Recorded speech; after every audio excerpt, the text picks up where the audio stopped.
Hi, and we're back. Now, at this point in the story, the young man is now in seminary school. And for years, this young man, along with his church and its ministry, has been being brainwashed into believing that taking a vow of celibacy is a law set down by God that's ordained by God and not a tradition. When in reality, this is only a tradition of this young man's church and has no bearing on the Bible whatsoever. Now, if we look at the Bible, we look at Genesis. In the Bible,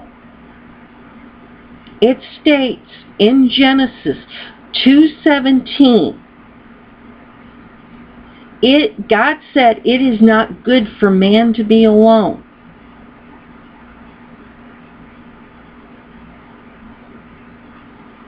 Now, this is only one brief passage in the Bible.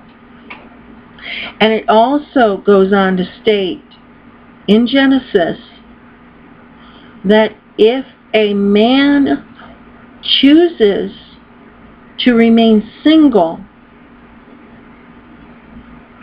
of his own free choice, he should be willing to be chaste. What that means is that if a person chooses to be single and they choose to stay single, they should refrain from committing practices not ordained of God that are considered idolatrous practices.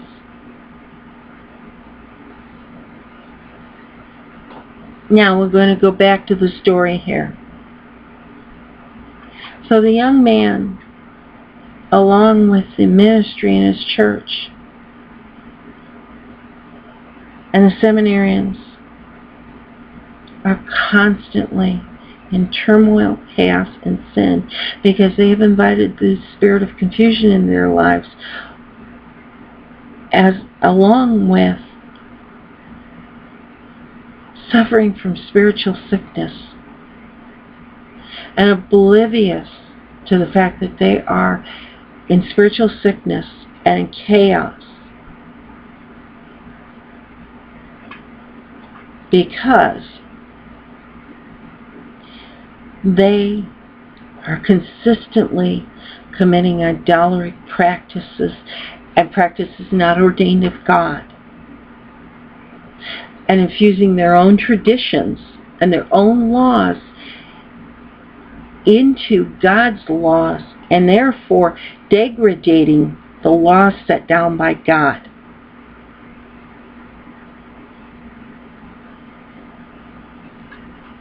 Now,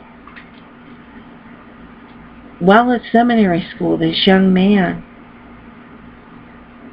along with his seminarian brothers, make a sinful choice to go to a party. And you ask, well, why is it sinful to go to a party? Because there are all kinds of idolatrous practices occurring at this party. This party is a wild party. There's lots of alcohol at the party. There's lots of opportunities for these seminarians who are supposed to be on a path to God to develop adulterous feelings for young women who they see as little more than servants and mindless slaves, to be adulterously admired. As I've said before, and we remember, idolatrous practices are practices not ordained of God. And the Bible is very the Bible states very expressly about adultery. Both literal adultery and adultery of the heart. Adulterous thoughts. It is very expressive about this and about God's displeasure of adulterous thoughts and adultery of the heart, and not just accidental thoughts, but repeated adulterous thoughts.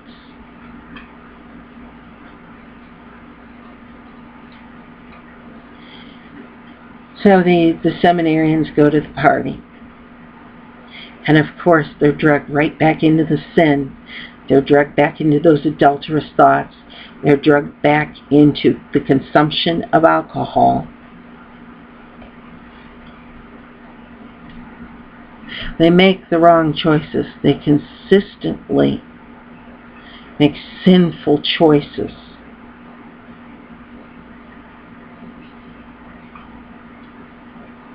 And many of you out there are wondering, well, why would drinking be a sinful choice?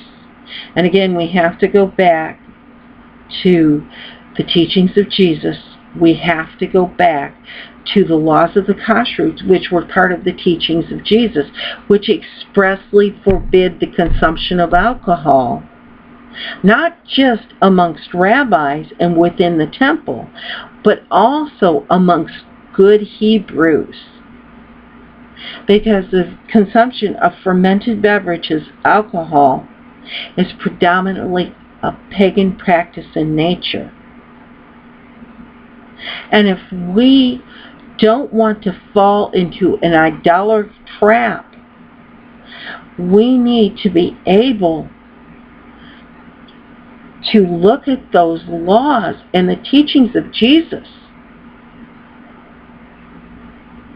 and understand that Jesus himself did not wish to be seen as an idolater. So in order to not be seen as an idolater, Jesus did not consume fermented fruit of the vine. He had to convince not only the Pharisees, the Sadducees, but the Hebrew community and the surrounding Hebrew communities that as a man of God and as the Messiah, he would not violate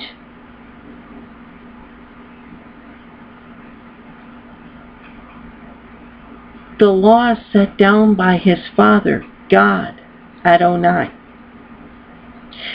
Because he knew if he violated those by consuming alcohol, he would break his Father's heart, and he did not want to do that. So now we've got to go back to the party where the young man's at. So time and time again throughout seminary school, the young man, the seminarians, they all indulge in these sinful practices. And this young man, from the time he's of the age of consent up and through seminary school, is consistently indulging in idolatric practices. He's violating Jesus' teachings by consuming alcohol in the temple and insisting it's not alcohol. It represents the sacrifice that Jesus made. Because he is besought by the spirit of confusion, he is besought by spiritual sickness, and he has been brainwashed by the church. He's grown up in his whole life, along with all of the congregation, that consuming alcohol within the church in a holy service called communion is not idolatric, but yet considered to be a representation of the sacrifice made by Jesus. The whole entire time, unknowingly and ignorantly indulging in idolatrous practices. Because neither he, nor the church, nor the ministry took the time to research the teachings of Jesus. And the teachings of Jesus have taken a back seat in this church. The teachings of God have taken a back seat in the church. The laws laid down by God are taking a back seat in the church. And so the young man goes through his life this way. Always besought by the spirit of confusion. Always besought by spiritual sickness. This young man